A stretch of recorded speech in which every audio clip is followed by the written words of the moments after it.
Hello, I'm Stephanie Dawson, and we're here from the Villa of Hope. We are the prevention program at the Villa of Hope, and we're doing today's lesson on healthy relationships, and we have a lot to cover in this. So we're sending it out to health classes and some of the schools that we've been in and our very own Villa students. So anyone out there, we just want to say hi, and we hope you enjoy this. Hi everyone, my name is Aimee Fedele and I work with Miss Stephanie. And so let's take a look at a few questions before we start talking about healthy relationships. So who in your life models a healthy relationship or friendship? And when we talk about a relationship, we also mean the friendships as well. It's not just intimate relationships. So who in your life models a healthy one? And then how do you want to be treated in a relationship or friendship? Have you ever took some time to think about that before? And what are healthy boundaries? And how do you set boundaries with kindness? So some of the topics that we will be going over. And like I said, just something to get you started thinking about before we dive in here. Can I say something about the past slide? You don't have to pull it up. But you can, even if you want, as we're going along, jot these down almost like in a journal or a piece of paper and kind of answer some of the questions that Aimee just asked on the last slide.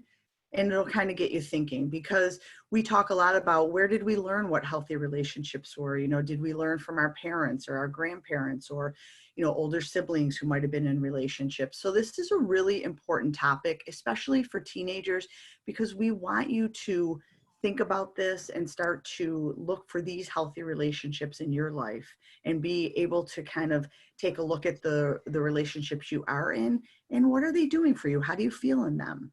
So they're really important questions for our self-esteem and our happiness. So this is a really great slide, and we really hope you guys take the time to go ahead and watch these video links that we put on. And it's really, I think it's like 2 or 3 minutes, and it's just teens talking about what do they think are healthy relationships and how do they want to be treated and what's important to them. And as we go on through the PowerPoint, we're going to talk a lot about, you know, trust and honesty and a lot of the things that, you know, have to be in a healthy relationship. But we really like this because it's kids your age talking to you. So please, please take the time to watch that. So here, what is a healthy relationship? We have the diagram for you to follow along. So in a healthy relationship, there should be trust and support, emotional support, supporting partners' growth, offering encouragement, accepting each other's word, and being okay with having different friends and or hobbies. We have accountability. You need to be able to admit when you're wrong. I know that's hard sometimes. Accepting responsibility for your own behaviors, attitudes, and values. That's a big one. Keeping your word, not making excuses, apologizes when necessary. Safety, refusing to intimidate or manipulate someone, respect individual space, nonviolent communication, nonviolent behaviors, and respect privacy. Do you want me to say the next 3? Yeah, go ahead. And I think safety is a really important one, because if someone is making you feel uncomfortable or hurting you or doing something that is not feeling right, that's a huge part of an unhealthy relationship. So we really want you to take a look at this slide and really sit and think about it, and maybe even look at the relationships in your life right now and see how they fall in this wheel. So cooperation, accepting change, working together, and making decisions together. So there's not this sense of power and control in a relationship, but there's a balance. That's really, really an important part of a healthy relationship. Doing things for each other and being willing to meet each other halfway. One person doesn't run the relationship or make all the decisions. It's really 2 people kind of meeting together and making each other better.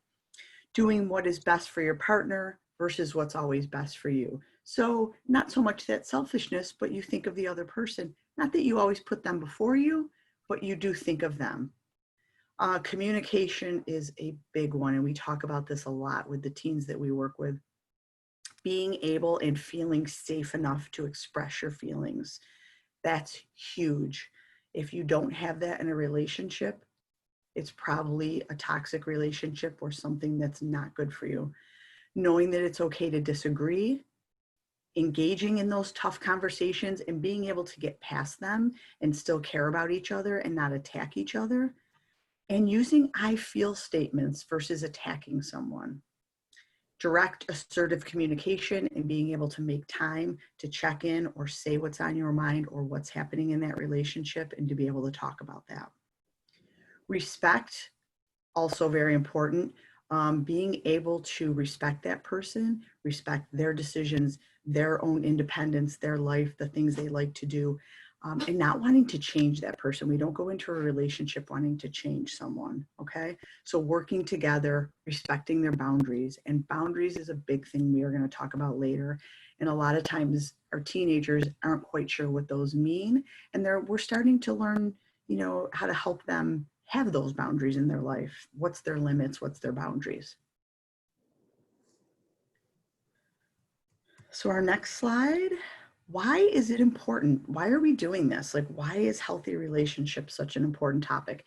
And when Aimee and I were putting this PowerPoint together, we kept saying to each other, wow, there is a ton of information, and there really is. And it's not just romantic relationships, but it's all of the relationships in our life. How do we, how do we behave in a relationship? How do we let other people treat us? How do we want to be treated? And how do we treat other people? So at younger ages and teenage, we start to become into more of those friendships or romantic relationships. So it's a great ground to start learning what's okay, what's good, what's healthy. So it's really important to talk about that.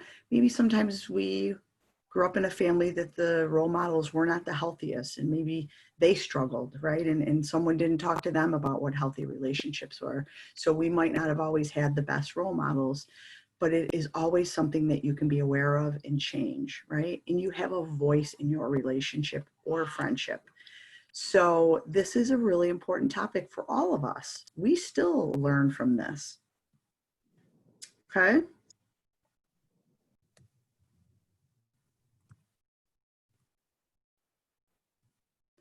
Okay, so we talked about why relationships are so important.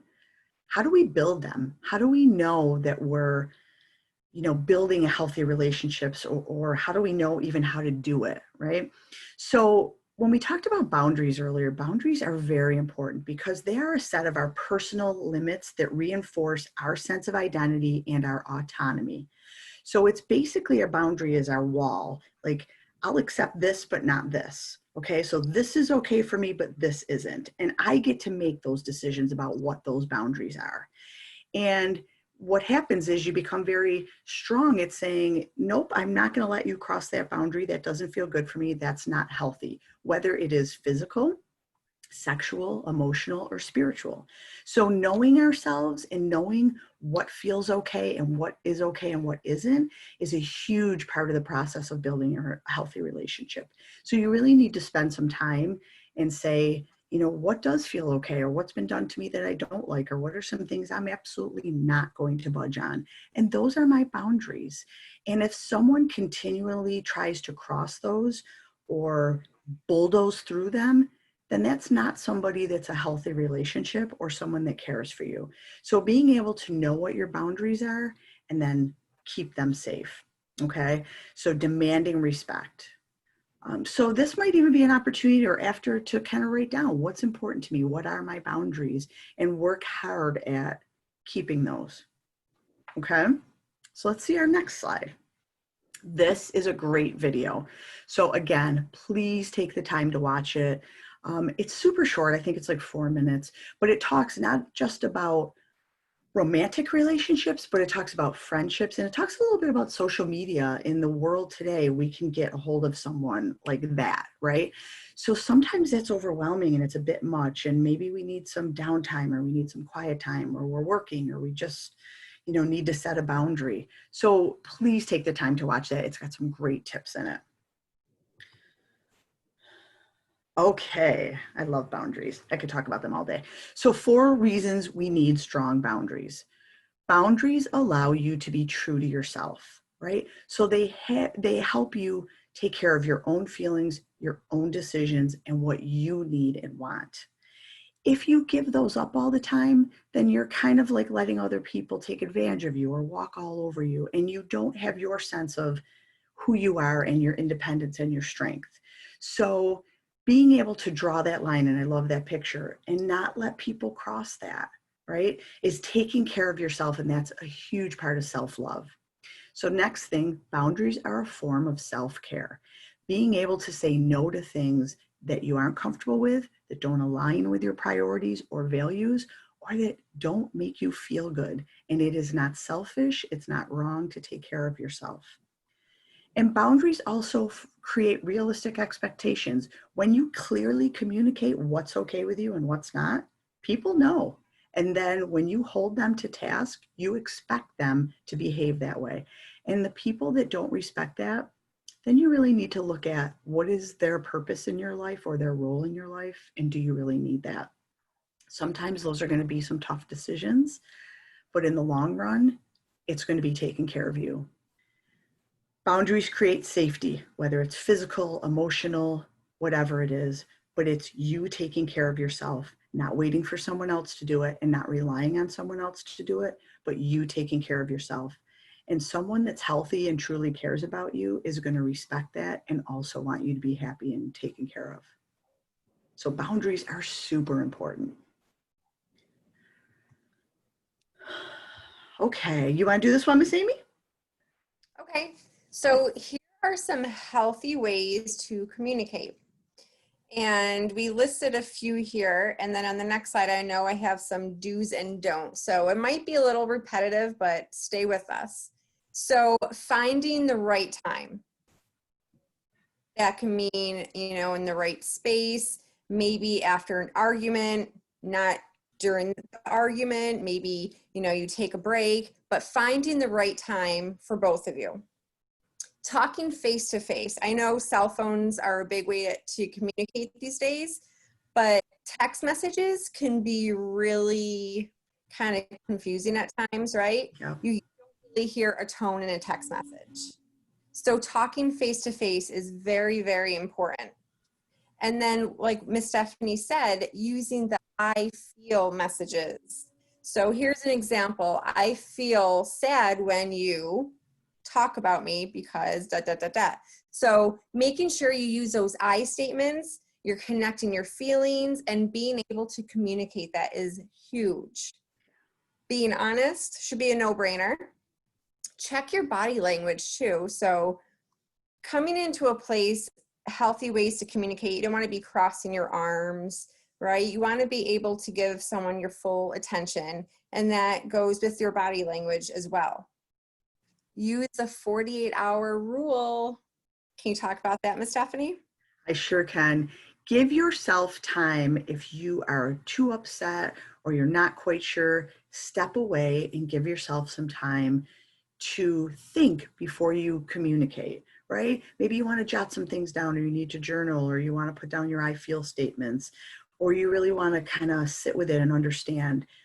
Give yourself some time. If you're not ready to communicate, or you're too angry, or you're too upset, take a step back and say, let's make a time to talk tomorrow or the next day or whatever. I need an hour, I need a half hour, but communicate that. And it's okay to take care of yourself and say, I need to step back right now.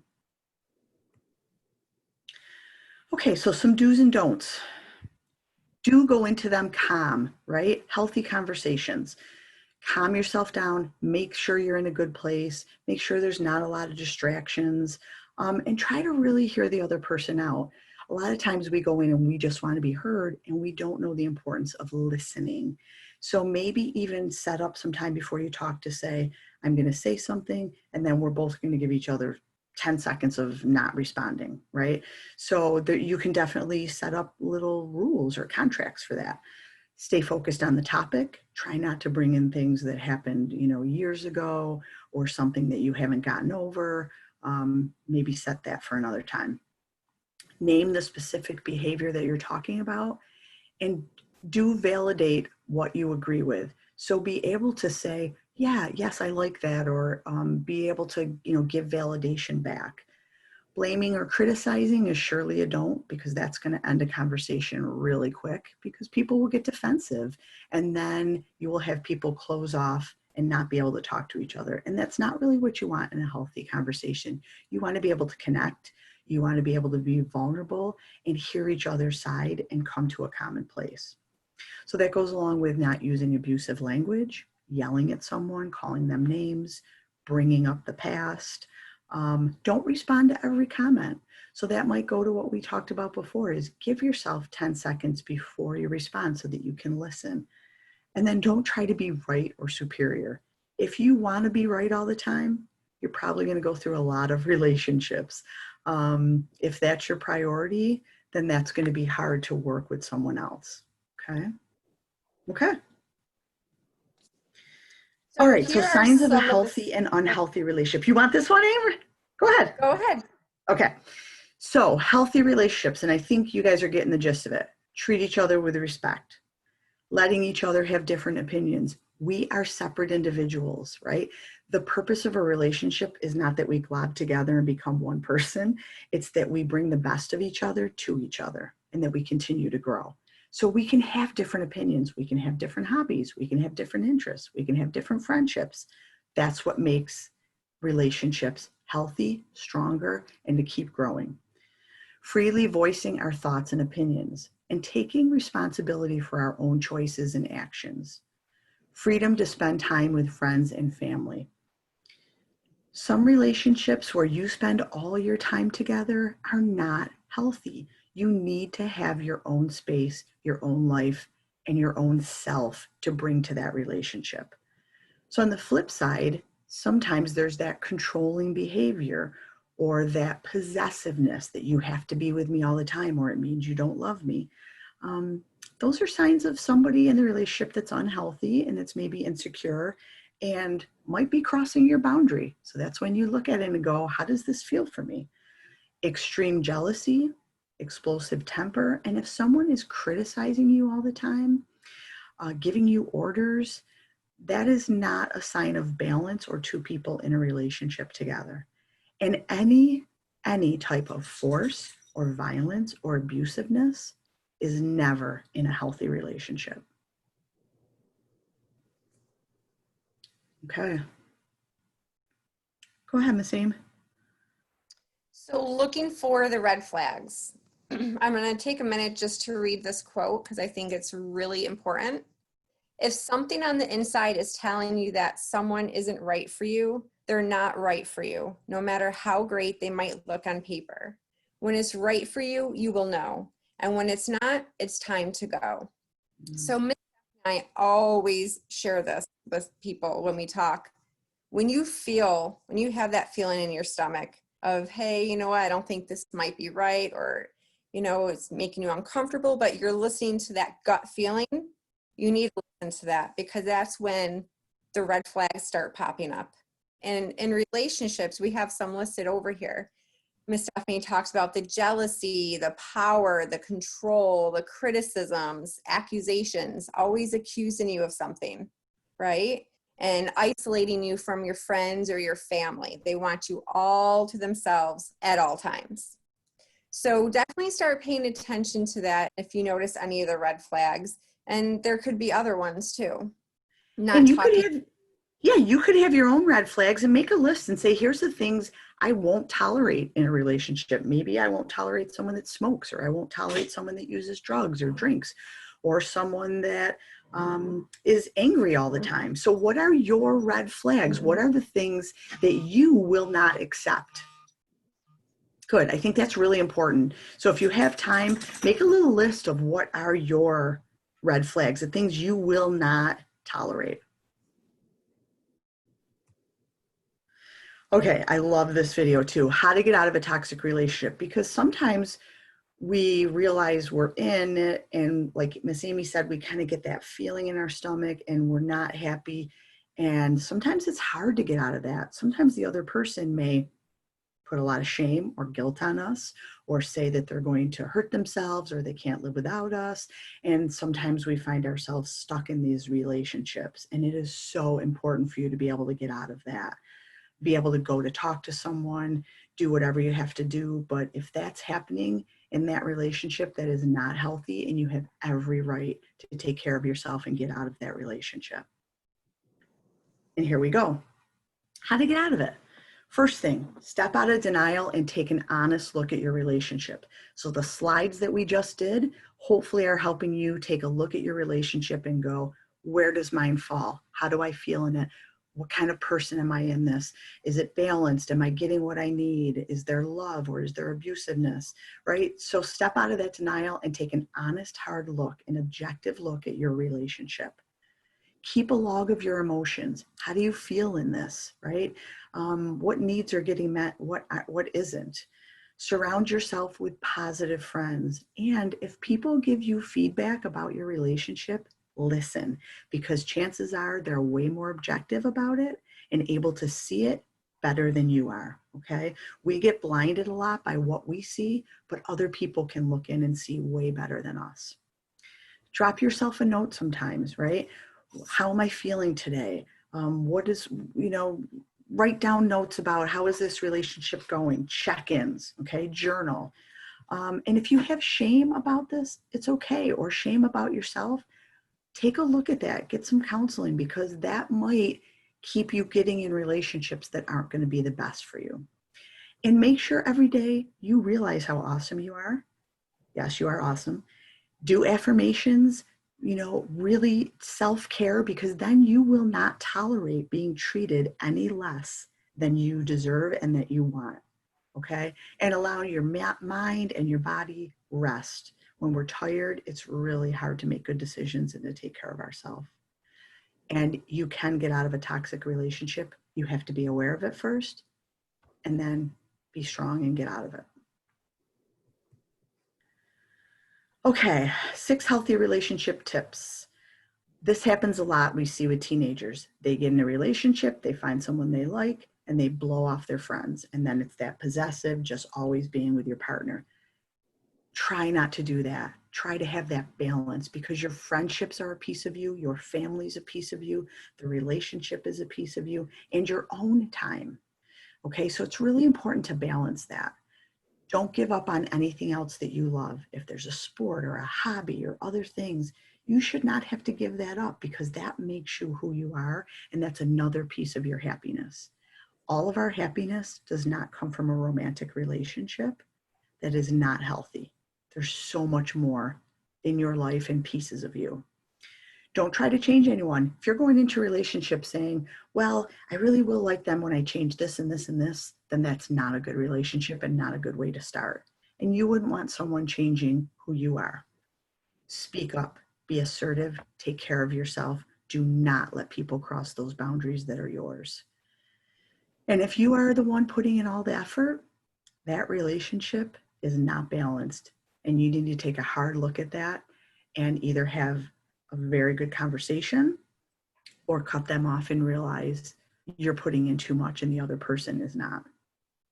So I hope those are helpful. All right, Miss Aimee, you want to tell about the quiz? Yeah, so if you have a piece of paper, you can stop this, you can pause this recording at any time. We just wanted to give you a little quiz to go over to take a look at your relationships. So you can, I'm not going to read any of these. You can just, pause it, go through them. And then what's going to happen at the end, you're going to go back and you're going to add them all up. And then it's going to tell you, where you scored. Yeah. And it's a good look at some of those of what's happening in your relationship, right? So it's a good way to kind of look at, these are some of the warning signs, where am I? And maybe just another opportunity for you to say, wow, if a lot of this is going on in my relationship, I might need to take a hard look at it. Awesome. And our resources. So Villa of Hope, we have all kinds of counseling services. And then Aimee put a couple other links in there that have really great information.